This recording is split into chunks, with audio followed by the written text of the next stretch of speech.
I told myself it was the rain that brought me back, that I needed stillness, a break from the chaos. But that wasn't the truth.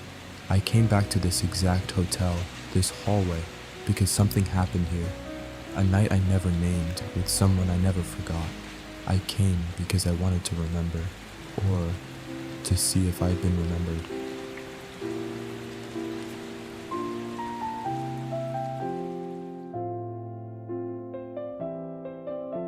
Room 306 again, same as before, but I didn't recognize his face, just the weight of him. Same room, same silence that feels almost sacred, like it remembers things too. And next door, there had been a man, just one night, no promises, no names spoken in the light, a fire that flickered and went out without ceremony, but it stayed with me, like smoke in old fabric. I wrote about it, changed the details, but the part that mattered, I left untouched, and yet, someone checked in next door, again. I tried not to think about it. Maybe it was a coincidence. Maybe I wanted too much for patterns to mean something, but I kept listening for footsteps in the hallway, a door opening, Walter running, any sign that next door wasn't just a number. I told myself I wouldn't look for him, but then the morning came and steam filled the air. The air was thick with quiet, not silence, quiet, like a held breath between two pages.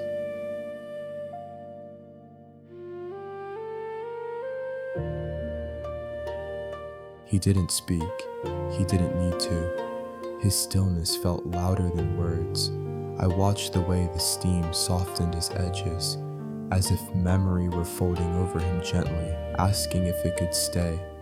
Maybe he's forgotten, or maybe he remembers more than I do, and is trying not to. There are different kinds of distance, the kind that comes from time, and the kind that walks in and sits beside you. If he remembers me, he hides it well, but there was something in that glance, not surprise, not recognition, restraint. I didn't sleep that night. The sound of rain on the roof kept pulling me back, or maybe it was something else, a rhythm I hadn't let myself listen for in years. I wasn't looking for him, just something warm to hold, but there he was again, like the ending of a story I hadn't finished writing. I told myself it couldn't be him, that time blurs faces, softens the sharp edges of memory, but the way he slept, it was how I used to picture us, after everything, after the noise and the not quite goodbyes, just quiet, just breathe, in the shape of someone who chose to stay. Maybe he forgot to close it, or maybe he left it open on purpose, so I'd see him like this, unspoken, unguarded, but I wasn't ready, not yet. So I closed the door, not to shut him out, but to hold the moment still, like a page I wasn't done reading.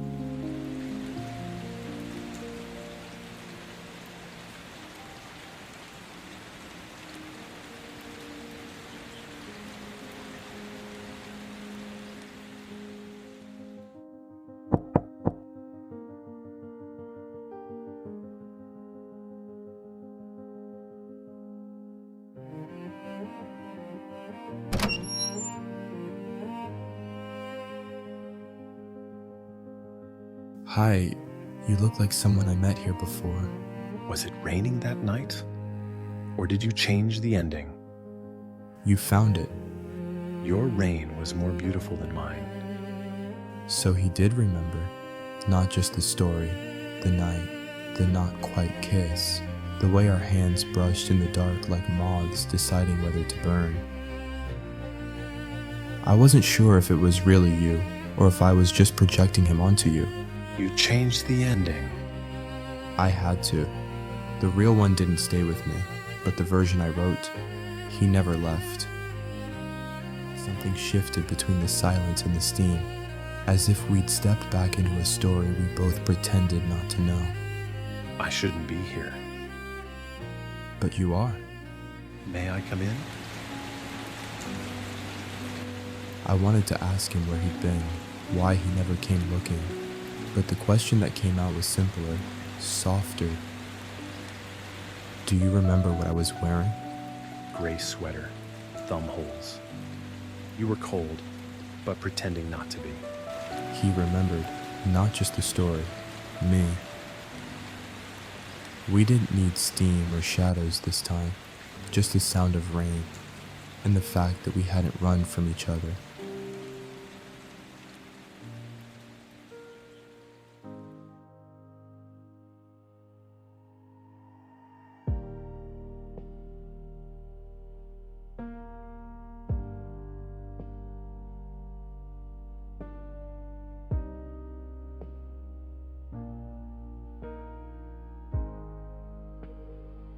In the version I wrote, he left before morning.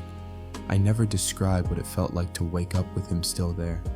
Maybe I didn't think I deserved to, but now that I have this version, this quiet, breathing version, I don't know how to ask if he's real.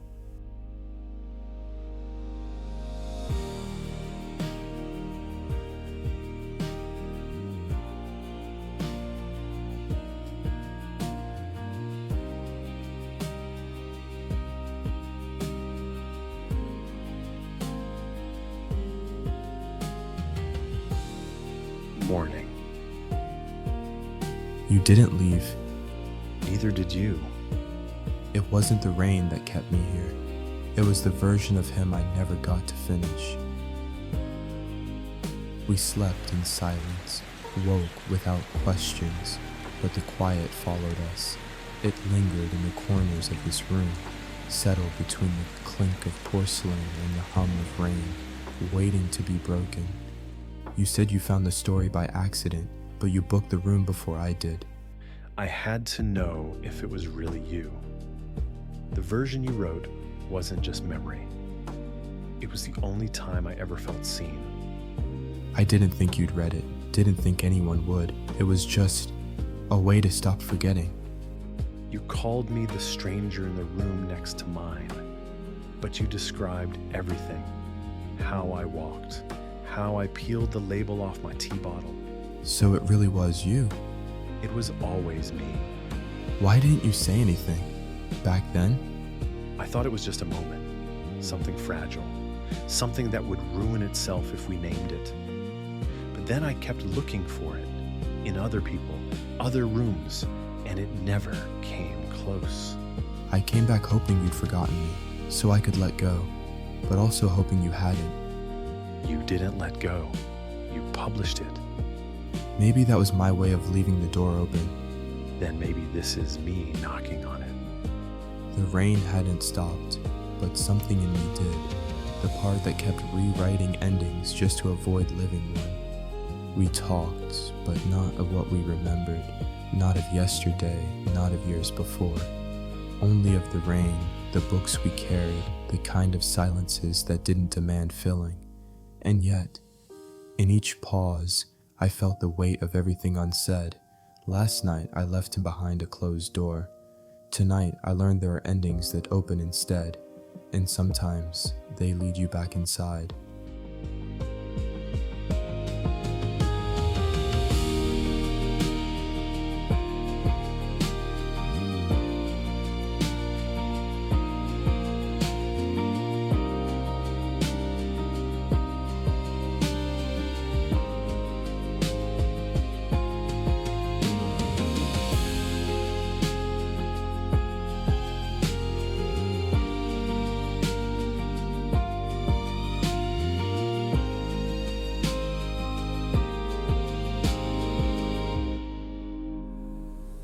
I thought I'd come here to forget him, to bury whatever trace was left in ink in quiet rooms, but he was already there,